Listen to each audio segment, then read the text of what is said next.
se a gente tentasse explicar a origem do programa Mais Médicos? Pode ser, e tudo começa com um furacão.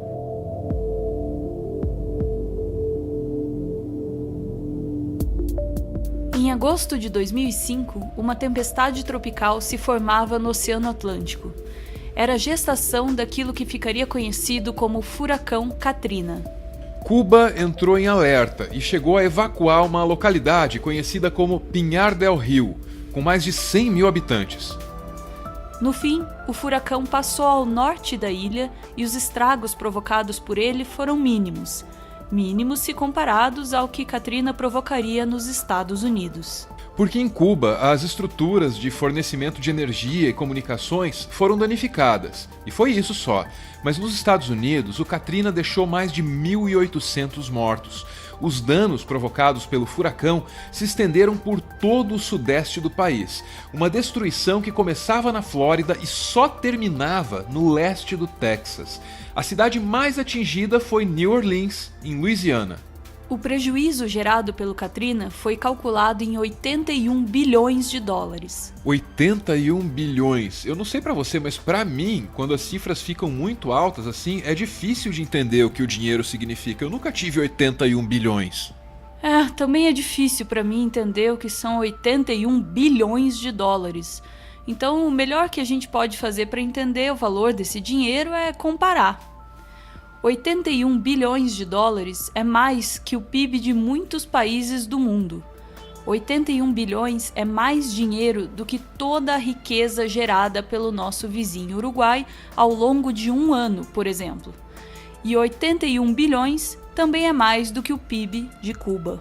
Quer dizer, se a trajetória do Katrina fizesse uma curva um pouquinho mais acentuada para o sul, aí Cuba teria sido devastada e precisaria muito da comunidade internacional para se reerguer. Mas não foi isso que aconteceu. Eram os Estados Unidos que tinham que lidar com o prejuízo, com as mortes, com os feridos e com toda a insalubridade gerada pelos alagamentos. E aí Cuba mobilizou imediatamente 1.600 médicos. Cuba se ofereceu para mandar todo esse contingente para os Estados Unidos. Essa oferta foi feita com a política internacional em mente, claro, e foi recusada da mesma maneira. O governo americano argumentou que os médicos seriam desnecessários. Fidel Castro então se pronunciou. O orgulho do governo americano determina que seus cidadãos morram sentados sobre os telhados de suas casas e no chão dos hospitais. Esse é o país que se apresenta como um defensor dos direitos humanos. A oferta de Cuba foi recusada nos Estados Unidos, mas em 2005 não havia nenhuma escassez de desastres naturais. Não mesmo, porque em outubro daquele ano o terremoto Kashmir devastou o Paquistão. Os números eram assustadores: 87 mil mortos, 75 mil feridos e quase 3 milhões de pessoas desalojadas. A brigada de médicos que Cuba mobilizou para ajudar os Estados Unidos foi oferecida ao Paquistão. Uma brigada maior ainda que a pensada inicialmente. 2.400 profissionais foram enviados para atender as vítimas do terremoto. Era o início de uma relação produtiva entre Cuba e o Paquistão. Em 2016, foi a vez de Cuba experimentar a severidade crescente do clima. A ilha enfrentava a pior seca já vista nas últimas décadas. Faltava comida. O governo do Paquistão enviou 15 mil toneladas de arroz para lá. Na ocasião, o primeiro-ministro do Paquistão, Nawaz Sharif, declarou: "Reconhecemos em Cuba uma nação amiga, que ficou ao nosso lado em um momento terrível. É um exemplo de sinceridade e cuidado que não tem paralelo na história moderna." O trabalho dos médicos cubanos no Paquistão inspirou Cuba a expandir a empreitada. 2 anos depois, em 2007, Cuba já tinha mais médicos trabalhando nos países em desenvolvimento que os Estados Unidos, o Canadá, a Inglaterra, a Alemanha e a França juntos. Enquanto isso, o Brasil tinha mais de 700 cidades, todas no interior do país, sem nenhum médico sequer. Então, em 2013, o governo brasileiro lançou um programa chamado Mais Médicos. O problema da saúde brasileira não era exatamente a falta de médicos. O problema era a distribuição desses profissionais pelo território nacional.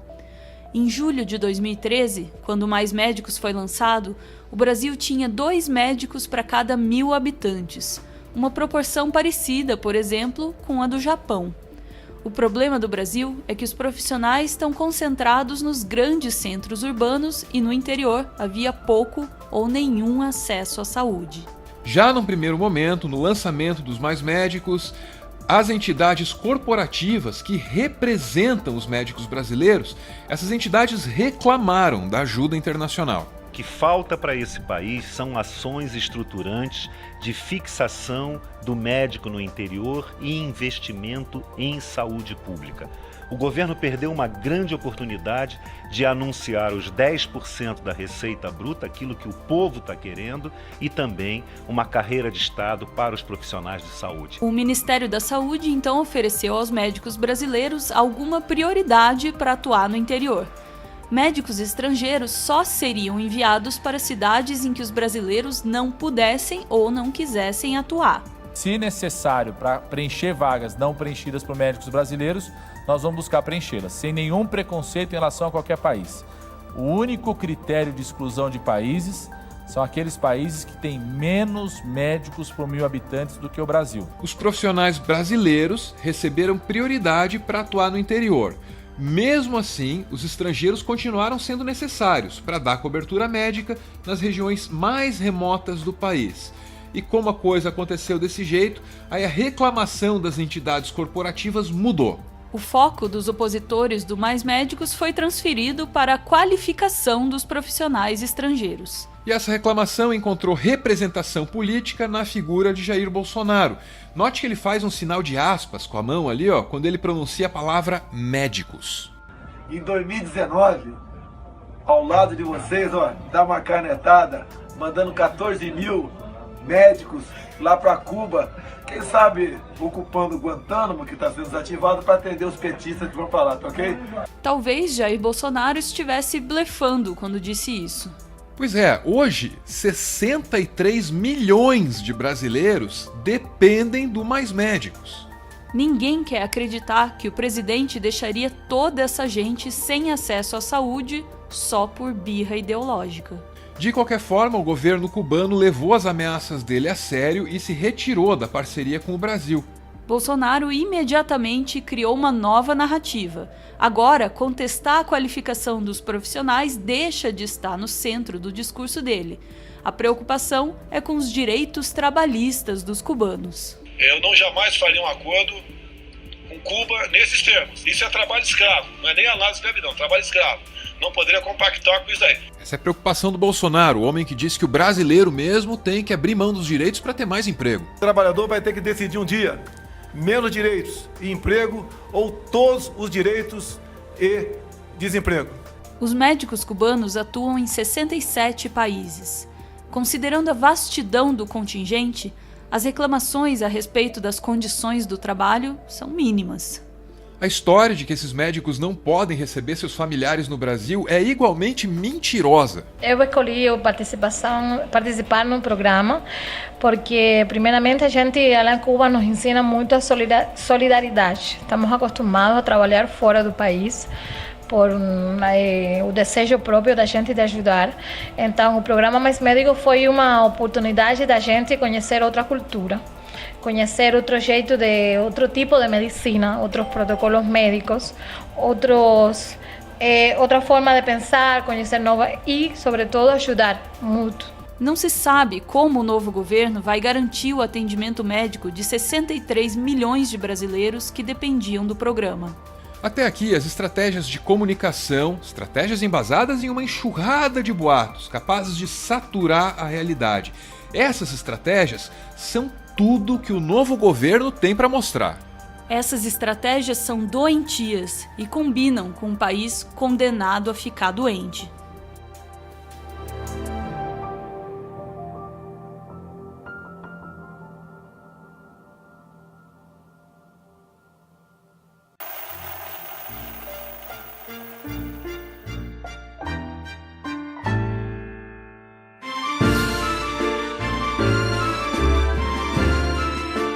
muito obrigado por ver esse vídeo até o final. E se você não me mandar para Cuba, eu te agradeço em dobro, com muita sinceridade mesmo.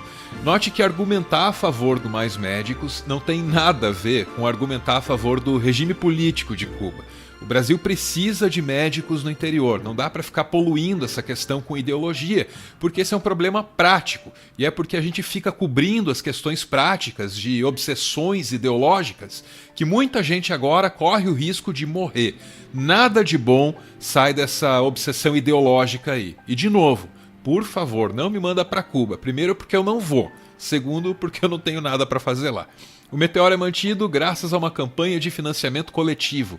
Quem participa ouve um podcast exclusivo e aparece aqui no finalzinho para receber o nosso agradecimento. Hoje é o Zadok, relembrando os dias em que ele tinha o privilégio de ser levado no colo da Dona Maria Amélia Juste de Andrade. Zadok, eu li o e-mail, eu sei exatamente como é, porque eu vivi e vivo a mesma situação, o mesmo contexto. Então só o que eu posso dizer é, reforça os alicerces da fé. E bola pra frente, foi o que funcionou pra mim, hein? Beijo!